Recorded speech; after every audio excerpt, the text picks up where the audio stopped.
y'all ever started crafting and you thought that you were going to do one thing, and then when you got into the project you turned it around and started to make something different?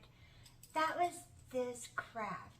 And so I thought I would just take you along and show you how it ended up, because it turned out totally cute. So come craft with me. While at the Dollar Tree, I picked up this Piva flannel back tablecloth and 2 of the 2-pack 4.5-inch craft foam blocks. I started my project out by deciding which watermelon I wanted to cut. First, I started with the bigger piece. I thought that would be the easiest, and so I trimmed my craft foam the size that I wanted, and I kind of measured it up against the bigger watermelon that was on the tablecloth, and then I just trimmed my craft foam and I cut my 2 pieces out of the tablecloth. I used the Gorilla Spray adhesive for this project, and I, full transparency, used Mod Podge at first, but it absolutely was not going to adhere nicely to the craft foam. It just had too many ridges in it, and it just was not going to stick, and it wasn't going to dry very fast. This my husband had in the garage, and I went out and grabbed it, and it adhered very fast and very nice, and it stuck very well. I will have to say, by the end of this project, I was sticking to everything but the kitchen sink. I was very sticky, but I was very pleased with how this actually turned out. And so I just started trimming my watermelon piece once I got it in place, and it did not slip and slide around on the craft foam. I was really pleased with that, and I just started trimming it to fit around each of the edges. And I did not really worry about it being too precise. I just made sure that it was just trimmed to fit. And you're going to see later on how I fixed, cutting all that green off. You're not even going to notice that I did cut that green off.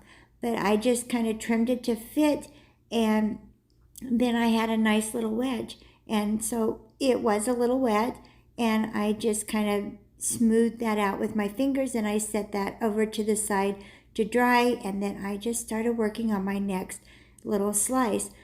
And I just kind of figured out what kind of size I wanted and which slice I wanted on this tablecloth. There were so many to choose from, so many designs, and so you can kind of eyeball what design you wanted to make and how big you wanted your slice, and you could just kind of hold your craft foam if you had like an extra piece, kind of a random piece and a size left. You could just kind of hold it up to the side and just kind of trim and kind of make your own. And I just did several different sizes and shapes, and I used all 4 of the pieces of craft foam because I wanted to make some vase filler. I had a nice jar, a nice kind of I guess, I don't know, some people would probably use it for maybe a candle holder. I never have used it for a candle holder. I've always had like potpourri in it and other different things.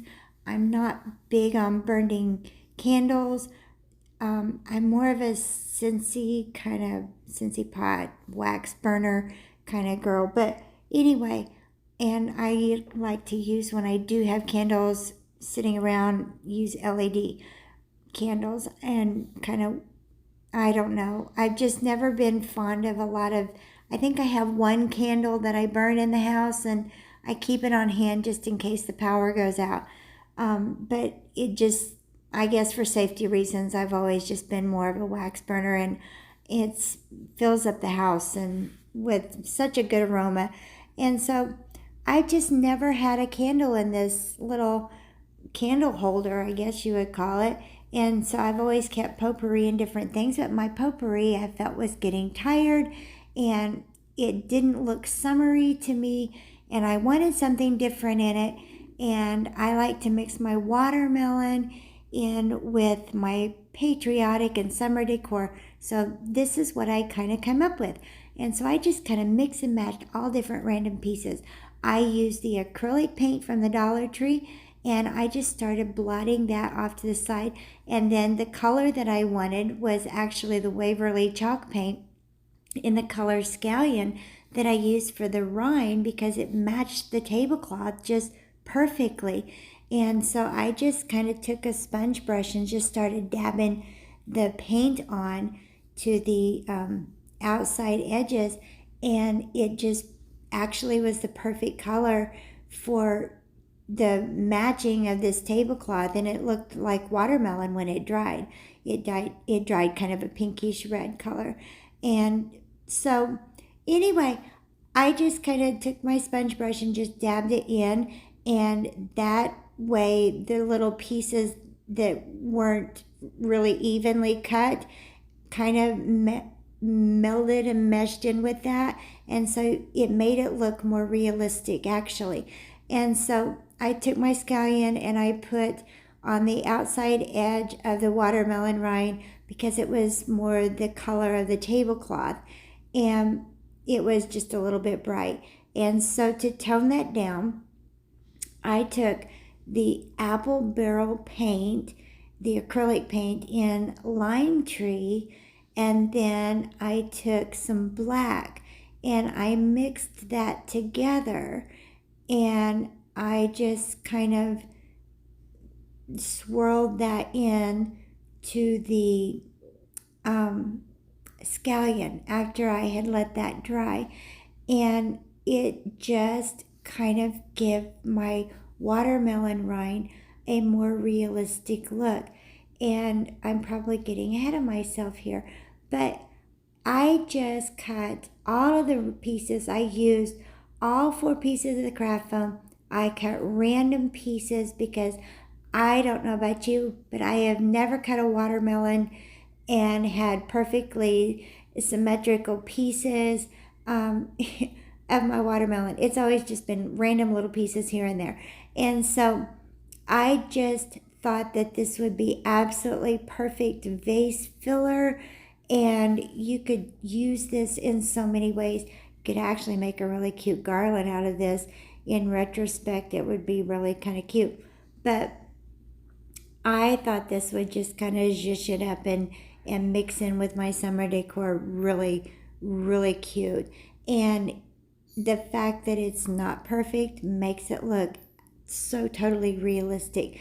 Now, this is where I mix my paint up, and I just ran it just kind of over that scallion just a little bit, and then I just took it and I brushed it up on the top of the watermelon where, I had to cut some of the edges, and then I just kind of laid it all out and seen where I needed to fill in some green where the tablecloth, had kind of gotten cut away. And then I just filled it in where I needed to and let that dry a little bit. And then I flipped it over and did the same thing on the other side. And these turned out so realistic and so cute. And I absolutely love them. They look so cute in my little candle holder. And you could put these in like even a Dollar Tree vase if you didn't have one just sitting around. But they're absolutely wonderful vase filler. They look so summery. They are so cute and so easy to make. You can do them with 2 Dollar Tree products and so budget friendly. And I would recommend this craft. And it took probably a total of 2 hours to pull off. I seem to be the odd man out. Right now, I'm the only creator, it feels like, that's not crafting Christmas in July. But it's 105 degrees, and I cannot get in the mood. I'm sorry, guys. It's watermelon crafts in my world, and it's summertime because it is hot, and I am baking. It is slice me up, fry me in the pan bacon in Southwest Missouri. So, watermelon crafts it is right now. But I promise I'm going to get there, and it's going to be fall and Hello Thankmas before you know it. And so, I hope you enjoyed my watermelon craft. These things are adorable. You could use them in so many ways, and just because I use them for vase filler doesn't mean that you can't put them in a tiered tray, and you could use them for so many things. Lemons, I mean, you could do these with lemons too, because Dollar Tree came out with so many tablecloths with so many oranges, lemons, I mean, you name it. They came out with it, and they still have them hanging on their racks in my Dollar Tree, so I'm sure they have them in yours as well. Don't forget to subscribe, hit that bell so that you know when I've uploaded my next video. Give me a thumbs up. Welcome to all my new subscribers, and thank you so much for watching Crafts, Laughs, and Chaos.